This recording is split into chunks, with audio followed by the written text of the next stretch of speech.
कृषि में बहुत सारे ऐसे विविधीकरण आयाम हैं जिसके सहारे अनेक रोजगार, उद्यम, ऐसे अवसर हैं जिसको कि आप अपना कर अधिक से अधिक धन कमा सकते हैं, यानी लिमिट नहीं है। तो निश्चित तौर पे कृषि से अच्छा व्यवसाय कोई नहीं हो सकता, बशर्ते ये है कि उसको सही से प्लान एग्जीक्यूट किया गया हो।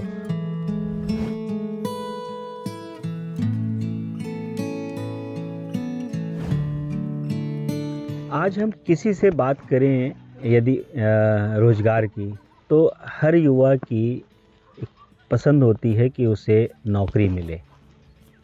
आज कोई भी व्यवसाय में, उद्यम में बहुत कम ऐसे युवा होते हैं जो उद्यम और व्यवसाय में जाना चाहते हैं। यदि नौकरी की खास बात क्या है कि मार्च या महीने के अंतिम दिन तनख्वाह की उम्मीद होती है कि तनख्वाह यदि आप कोई भी महीना हो उसके अंत में उसकी तनख्वाह आ जाती है। कृषि की बात करें, खेती किसानी में, तो खेती किसानी में कोई सैलरी होती ही नहीं है। यानी किसान की जो आय है वो फसल के उत्पादन पर डिपेंड करती है। वो या तो मिलेगी और या नहीं मिलेगी, इसमें भी अनिश्चितता, एक प्रश्न मार्क हमेशा लगा रहता है। क्यों ऐसी स्थितियां होती हैं कि क्या खेती में हम अपनी दैनिक आय या मासिक आय तय नहीं कर सकते? यह एक जानने का विषय, समझने का विषय है। मैं सभी युवाओं से कहना चाहूँगा कि कृषि में भी आप मासिक आय, सालाना आय और यदि आप दैनिक आय कहें तो भी संभव है। ज़रूरत है उसको सही से इंटीग्रेटेड रूप में अमल करने की और उसको अडॉप्ट करके आगे बढ़ने की। कृषि विविधीकरण का स्वरूप है। कृषि में बहुत सारे ऐसे विविधीकरण आयाम हैं जिसके सहारे अनेक रोजगार, उद्यम, ऐसे अवसर हैं जिसको कि आप अपना कर अधिक से अधिक धन कमा सकते हैं, यानी लिमिट नहीं है। लोग कहते हैं कि नौकरी पेशा लोगों के पास एक सिक्योरिटी होती है। कृषि में वो सिक्योरिटी नहीं है, लेकिन कृषि में भी अगर बात करें तो बहुत सिक्योरिटी है। ज़रूरत है, कुछ बिंदु हैं जहाँ चुनौतियाँ हैं,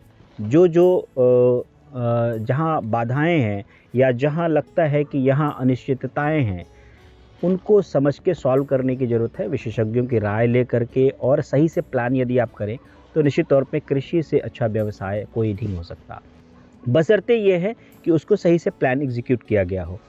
प्लानिंग की बात करें तो विविधीकरण लेकर के, और विविधीकरण में भी ऐसी बात कि मार्केट में जो चीज़ें हैं, यानी डिमांड ओरिएंटेड फार्मिंग की आवश्यकता है।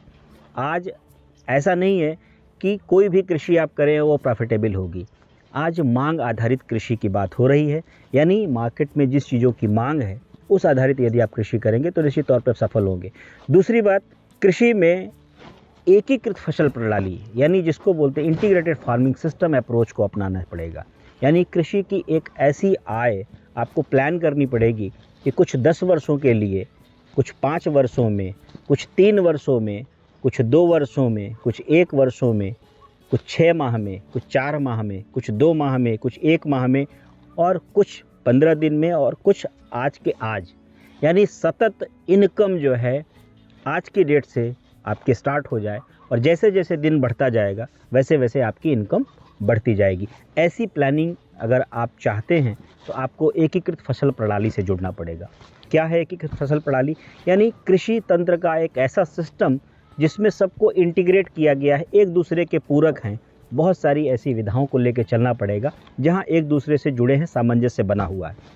हम 10 वर्षों की अगर बात करें कि क्या ऐसे प्लान करना पड़ेगा, तो जो आपकी पेरीफेरी है, जो आपकी ज़मीन है, उस ज़मीन के किनारे किनारे बॉर्डर क्रॉप जो भी हैं वो फॉरेस्ट्री के प्लांट्स आपको लगाने पड़ेंगे। फॉरेस्ट्री के प्लांट्स में बहुत सारे ऐसे ऑप्शंस हैं। आप सागौन लगा सकते हैं, आप शीशम लगा सकते हैं, आप बैम्बू लगा सकते हैं। तो ये हो गए कुछ लंबे अवधि में जो है, जहां आपको लगता है कि अगर 10-15 वर्षों के बाद आप करते हैं तो सागौन या शीशम आप जा सकते हैं। कुछ कम वर्षों में आप आ सकते हैं तो बैम्बू को भी आपको ये है कि बीच में इनकम दे सकता है। और परिधि पे यदि आपको लगता है तो आप नींबू या करौंदा को भी आप प्लांट कर सकते हैं। नींबू के लिए कहें, अगर एक बात कहें तो एक औसत में एक छोटा छोटा आंकड़ा है कि आप देखें कि कुछ पौधे अगर आप इसमें जो है, अगर 1000 पौधे अगर आप लगाते हैं तो आपको 3 वर्षों के बाद यदि आपका पौधा कलमी है तो उसमें आप अगर सही से मायने में अगर उपज देखें तो आप 1000 पौधों से 8 से 10 लाख रुपए हर साल कमा सकते हैं, और वो भी 30-40 वर्षों तक। यानी एक श्रृंखला है कि अगर आप एक मॉडल को क्या बोलते हैं लेते हैं तो उसको किनारे किनारे आपको प्लान करना है, और अभी आपकी पूरी ज़मीन अभी छुटी हुई है। उसके बाद आपको उसमें किनारे किनारे आपको जो है फूलों की खेती, जैसे पारिस्थितिकी तंत्र मजबूत करने के लिए, जो इकोसिस्टम बनाने के लिए किनारे किनारे आपको गेंदे के फूल लगा सकते हैं, आप रजनीगंधा बॉर्डर पे लगा सकते हैं, आप ग्लैडियोलस लगा सकते हैं बॉर्डर पे। इनर क्रॉप में आप बात करें तो जो वृक्ष हैं, फलदार वृक्ष भी आप लगा सकते हैं। फलदार वृक्ष में आप नींबू को ले सकते हैं, फलदार वृक्ष में आप आम को ले सकते हैं, फलदार वृक्ष में आप जो है अमरूद ले सकते हैं, आप पपीता ले सकते हैं, आप केला को भी लगा सकते हैं। यानी बहुत सारे ऑप्शंस हैं। इंटीग्रेटेड करके कुछ कुछ पौधे आपको ऐसे इकोनॉमिक्स पे लगाने हैं कि जिससे आपको कुछ न कुछ सतत आय आपको कुछ कुछ दिनों पे होती रहे। और अगर हम आपको 5-6 महीने की हम बात करें तो जो अन्य सिस्टम है, जैसे कि मछली पालन है, कुछ जगहों पे आपको तालाब भी थोड़ा सा बनाना पड़ेगा सेंटर में, तो कुछ मछली पालन को भी आप करें तो यानी उससे भी आपको 5-6 महीने में 7 महीने में आय मिल जाएगी। फिर कुछ आपको जो है बकरी पालन भी करना होगा, कुछ जगहों पे आपको कुक्कुट पालन भी करना होगा। वर्मी कंपोस्ट को आप किनारे ला सकते हैं खेतों में जो है जो उर्वरक की व्यवस्था है, या मतलब जो जैविक उर्वरक को बढ़ाने के लिए, मास मल्टीप्लिकेशन करने के लिए देसी खाद का प्रयोग आपको करना होगा, ताकि इसमें लागत भी कम रहे। रिसाइकलिंग भी होते हैं। तो पशुधन आपके पास होना चाहिए। पशुधन के लिए बकरी पालन आपको ले लेंगे तो बकरी की जो बीट है वो भी आप डाल सकते हैं, मुर्गी पालन की बीट आप जा सकते हैं, और एक डेयरी जो गाय है या पशु है या आपका कोई भैंस है उसको भी आप पाल सकते हैं। और बीच बीच में आप सब्जियों की खेती आप कर सकते हैं। सब्जियों में बहुत सारी चीज़ें हैं जो सीज़नल सब्जियां हैं। सीज़नल सब्जियों के जो 4 महीने की इनकम की बात करें तो सब्जियों को भी खेती कर सकते हैं, और कुछ नर्सरी पौध भी आप लगा सकते हैं। अब डेली इनकम की बात करें तो आज आप देखें कि अगर आपको सोचते हैं कि आज आप कोई भी चीज़ सोचें और आज से आपकी आय शुरू हो जाए, तो वो एक पशुधन में है। पशुधन में आज आप दुधारू जानवर खरीद कर ले आएँ और आज से ही आपकी बिक्री चालू हो जाएगी। तो आपको एक तरह से जो है कि तुरंत जो है दैनिक आय हो सकती है।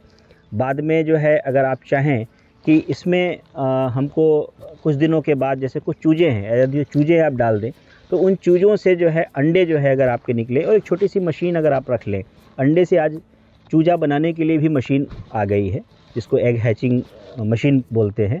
तो जो कुछ मुर्गियां हैं, देसी मुर्गियां हैं, आज देसी मुर्गियों को आप लें, क्योंकि एकीकृत फसल प्रणाली में आप बात करेंगे तो आपको देसी मुर्गे, बैकयार्ड पोल्ट्री जो है इसको अडॉप्ट करना पड़ेगा, जो कम लागत में हो जाएगी। और देसी मुर्गों की बहुत डिमांड होती है। आज शहर के लोग भी देसी मुर्गे पसंद करते हैं, और इनको जो है आप बहुत इजीली वे में अपने घर के परिवेश में आसपास जो है लेकर के जो है बड़ा कर सकते हैं। 4 से 5 महीने में चूजे अगर आप लाते हैं तो 60 से 70 रुपए आपको चूजे के लगते हैं, और ये जो है आपको 4 से 5 महीने में, और 600 से 700 रुपए आ गए यदि आपके बिक गई, तो आप सोचिए कि 8 से 10 गुना आपका जो है लगभग हो सकता है। यदि आपकी लागत जो इनपुट जो दाने वाने हैं, यदि आपने वो व्यवस्था कर रखी कि जो घर का अवशेष है या कुछ दाने अपना खुद बना करके जो गड़बड़ हो रहे हैं, मक्का वगैरह, या आपको लगता है या मोटे अनाज में सावा कोदो आपके पास बचता है, और उनका अब अगर आप मिक्सिंग करके खुद आप बना सकते हैं, डाइट प्लान पशु का बना सकते हैं, यानी पशु आहार में भी आप बनाएं, एजोला वगैरह को घर पे उगा लें, तो इससे जो है पशुधन को भी लागत में कमी आई और आपकी एकीकृत फसल प्रणाली में भी लागत की कमी आई, और ये आपको एक अच्छी आय दे सकती है। यानी 1000 बच्चे अगर आपके पास है तो आप ये मान के चलिए कि 60,000 रुपये तो बच्चों में लग गया, और 1-2 लाख रुपए के आपकी फीडिंग कॉस्ट भी लग गई है,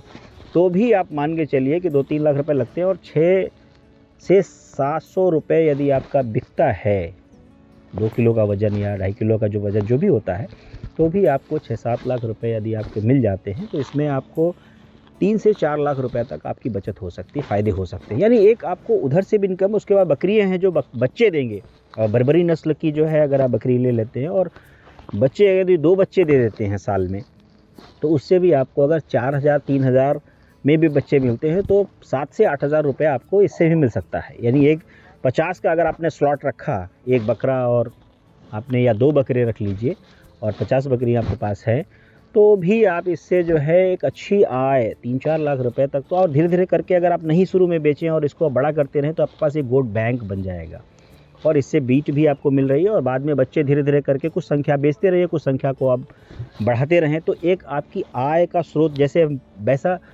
बैंक में डिपॉज़िट करते हैं तो अन्य स्रोतों में अलग-अलग कुछ एफडी करते हैं, कुछ हम शेयर में लगा देते हैं, कुछ हम एसआईपी कर लेते हैं, कुछ जगहों पे करंट अकाउंट में रखते हैं या कुछ और डिपॉज़िट कर देते हैं, कुछ ज़मीन ले लेते हैं। उसी तरीके से कृषि में भी अलग-अलग तरीके में पैसे आपको लगाने हैं और जो कि मिल कर के वो आपको एक हैंडसम अमाउंट, एक आपकी मासिक आय और एक आपकी सालाना एक अच्छी इनकम आपकी बन सकती है। ज़रूरत है कि इसको इंटीग्रेटेड तरीके से समझने की और डाइवर्सिटी को लेकर के इनकॉर्पोरेट करके मिलाने की। अगर हम एकीकृत फसल प्रणाली में बात करें कि बीज संवर्धन केंद्र मतलब एक तरह से कि ऐसा इंटीग्रेटेड मॉडल जिसमें तमाम तरीके के बीजों को भी हम बचा के रखें और बाद में बीज को भी हम लोगों को तक पहुंचाएं। जैसे मोटे अनाजों के बीज लोगों के पास नहीं है, कुछ ऐसी विविध पौध प्रजातियां हैं जैसे कि बोगनवेलिया के पौधे हैं या आप लगा दें, कुछ मौसमी के पौधे भी लगा सकते हैं, कुछ किन्नों के पौधे लगा सकते हैं, कुछ आप सीडलेस नींबू, इनकी बड़ी मांग आती है, कुछ सेब के पौधे भी लगा सकते हैं। अब तो जो सब ट्रॉपिकल कंडीशन पे भी आपको सेब भी उगाया जा सकता है। तो ऐसे इंटीग्रेटेड छोटे-छोटे फूलों के, फलों के, सब्जियों के, दलहन के, तिलहन के, अलसी भी आप लगा सकते हैं। यानी आप बीज बैंक से भी कुछ पैसा कमा सकते हैं क्योंकि अब बीज लोगों के पास ख़त्म हो रहे हैं। कुछ-कुछ चीज़ों के पौधे ही आप सप्लाई में दे सकते हैं, जैसे कि बोगनवेलिया के हैं, कुछ आप कलर बोगनवेलियाज़ प्लान कर सकते हैं, उसके पौधे कटिंग करके लोगों को सप्लाई कर सकते हैं।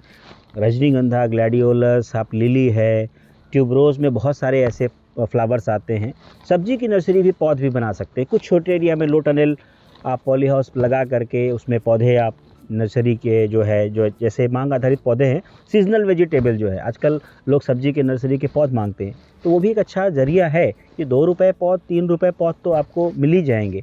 और कृषि विज्ञान केंद्रों से या आईसीआर के केंद्रों से यदि आप मिल के काम करेंगे और उनके साथ मिलकर एग्जीक्यूट करेंगे आईएफएस मॉडल को, तो मैं दावे के साथ कह सकता हूँ कि आपका आईएफएस जो एकीकृत फसल प्रणाली सिस्टम है, निश्चित तौर पे आपको एक अच्छी आमदनी और एक अच्छे जॉब की ओर जो है आपको लेके जाएगा। यानी आपकी आमदनी एक सस्टेनेबल वे में चलेगी और धीरे-धीरे जो ये आमदनी होगी वो सतत आपकी बढ़ती जाएगी और आगे चल कर के फिर इसका स्वरूप बदल करके आप इसी के उद्यम में, यदि आप इस पे बहुत सारे उद्यम चाहते हैं तो इसी से जुड़ करके आप कई उद्यम कृषि के स्टार्ट कर सकते हैं। और कृषि में जिनको विश्वास है, मैं उन लोगों से कहना चाहूँगा कि आप आएँ और एकीकृत फसल प्रणाली को, सिस्टम को अडॉप्ट करके एक अच्छा मॉडल समाज में प्रस्तुत करके अपनी आमदनी भी बढ़ा सकते हैं और लोगों को प्रेरित भी कर सकते हैं। ज़्यादा से ज़्यादा युवाओं को आप इसमें रोज़गार से भी जोड़ सकते हैं और इसके अलग-अलग कई मॉडल हो सकते हैं। ज़रूरी नहीं है कि कोई एक ऐसा मॉडल आपको अपनाना है। आपका खुद का इनोवेशन